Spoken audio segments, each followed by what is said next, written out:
एक छोटे से गर्द आलूद शहर में एक पुराना वीरान हवेली थी जिसकी एक दीवार के बारे में कहा जाता था कि वो सरगोशी करती है। सूरज ढलने के बाद कोई भी इसके करीब जाने की हिम्मत न करता।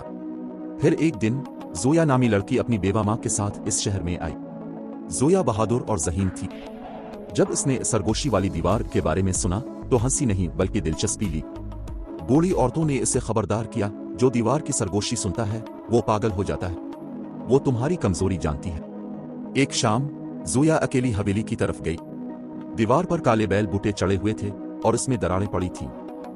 जैसे ही वो इसके सामने खड़ी हुई, एक सर्द हुआ चली और आवाज आई, तुम कभी कामयाब नहीं हो सकोगी, तुम तन्हा हो, तुम कमजोर हो। जोया का दिल जोर जोर से धड़कने लगा।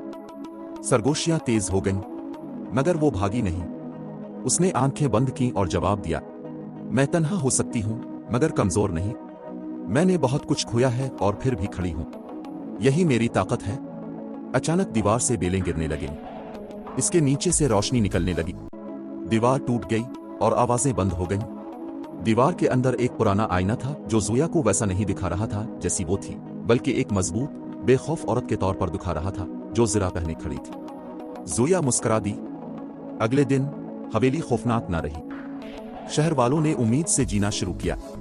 जोया ने साबित कर दिया, खौफ तब जीतता है जब हम खामोश रहें। सामना करो तो वो खत्म हो जाता है।